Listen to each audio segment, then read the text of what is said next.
Hey guys, welcome back. Have you ever found yourself in a professional setting? Maybe you're holding a presentation, maybe you're writing an email, writing an essay, and you need to use the word however. But you've used the word however far too many times and you'd like to sound a little bit smarter to better express yourself and sound more professional in English. In this video lesson, we're going through other phrases, other words you could use instead of however to help you better express yourself when speaking in English. Now, if this is the first time you're here on my YouTube channel, welcome. My name's Adriana from EnglishTeacherAdriana.com. I help English learners improve their English, boost their confidence to finally speak English confidently. Make sure to subscribe to my YouTube channel, turn on notifications so that you know you get that bell when I post my next video lesson here to help you improve your English. Guys, in this lesson, there'll be many new phrases, many new words, and example sentences. To help you remember and most importantly, use this new vocabulary,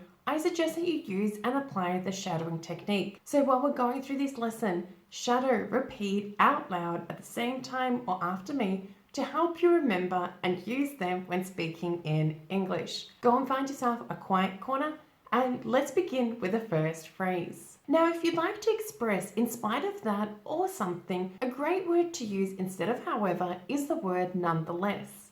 Nonetheless. Guys, this phrase is very formal. Great to be using in very formal, polite settings, not the best to be using with friends and family, people that have a really good relationship with. So please do keep that in mind. It is a great word to be using in essays. So if you're preparing for IELTS, if you're writing business emails, nonetheless is a great word to be using. For example, there are many serious problems in our country. Nonetheless, we feel that this year is improving and the situation is getting better. So here we're using nonetheless to describe in spite of that. So in spite of it being a bad situation, we feel that it's getting better. Careful pronunciation, nonetheless.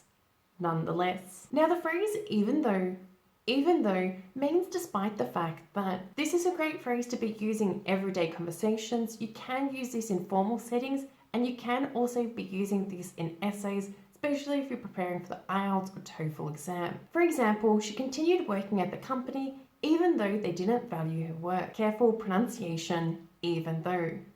Even though. Now the word despite means without being affected by. For example, in the sentence, despite repeated assurance from the government, many people stopped buying the medicine. So here we're using despite because even though the government has reassured people it's okay to buy it, to consume this medicine, they're still not doing it. This is a great phrase to be using in written correspondence, in professional settings. Great phrase to mix it up instead of always using however. Careful pronunciation, despite. Despite. Also the word notwithstanding. Notwithstanding is a great word to use to express in spite of the fact that. For example, notwithstanding some board members' objections, I feel that we should go ahead with the plan. Now here guys, notwithstanding is not very often used in everyday conversations.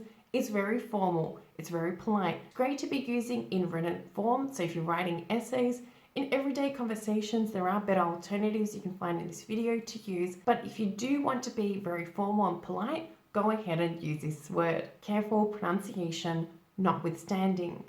Notwithstanding. Now the phrase in any case is less formal, it's more conversational, great to be using with friends and family to express whatever happens or may have happened. For example, I don't want to attend the conference and in any case, I haven't been invited. Careful pronunciation, in any case. In any case. Another great phrase to be using in everyday conversations is the phrase after all.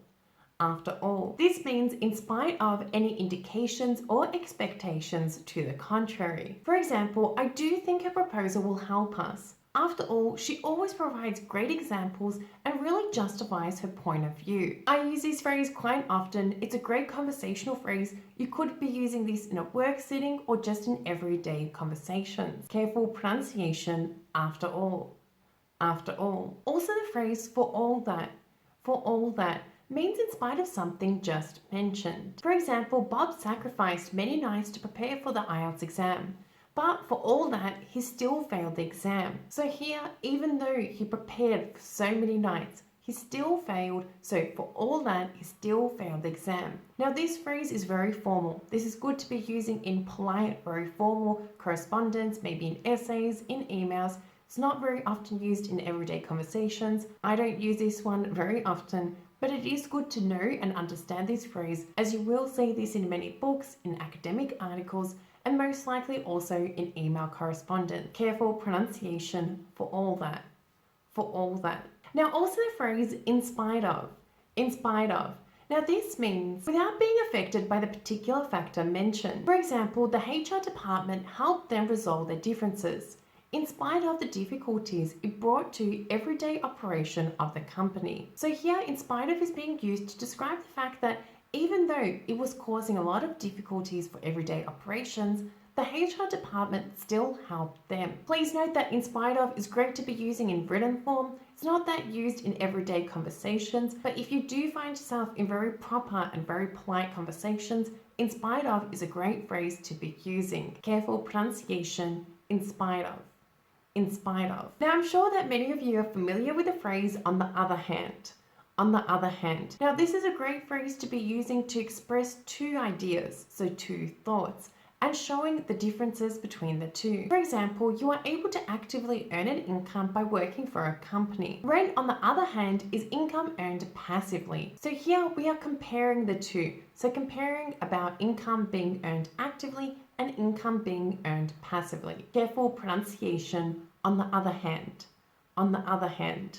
Now the phrase is by contrast, or in contrast with are direct synonyms of however. For example, in contrast with last year's earnings, the company is not doing that well this year. So here, if we're comparing the 2 years, we can see that it's not doing as well. These are great phrases to be using instead of however in your essays, in really formal conversations. If you're preparing presentations at work, great to be using. Careful pronunciation, by contrast with, or in contrast. In contrast. Now a very polite and a very proper phrase is a phrase be that as it may. Be that as it may. Now this means despite that, nevertheless. For example, building a new hospital will cost a lot of money for the government, but be that as it may, there is an urgent need for hospitals. So here we're using be that as it may instead of nevertheless, despite that, or however. Now this is a great phrase to be using in written correspondence in very formal settings if you'd like to mix it up a little bit. Careful pronunciation, be that as it may. Be that as it may. Of course, you could also use the word but. Now this is used very often in everyday conversations, but if you are preparing for IELTS, TOEFL, if you are writing essays, I do suggest that you use some other phrases and alternative words we've gone through in this lesson. For example, Mary objected at first, but finally she submitted. Careful pronunciation, but. Remember guys, that practice makes perfect. Make sure to watch this video lesson a few times. Use and apply the shadowing technique. So while you're listening to me saying these phrases, saying these sentences, say them out loud to help you remember and use them when speaking in English. Let's take it one step further now by completing a homework task together. Watch this video lesson for a third time, choose 5 new phrases, and use them in a sentence in the comments below this video. Remember guys, if you like this video lesson, please do let me know by smashing that like button. Like this video and subscribe to my YouTube channel, turn on notifications so that you know, get that bell when I post my next video lesson here to help you improve your English. Continue learning with me by downloading my free audio guide where I share with you exactly what you need to be doing every single day to drastically improve your confidence speaking in English. Thank you for watching, thank you for being here, and I look forward to seeing you in my next lesson. Bye for now.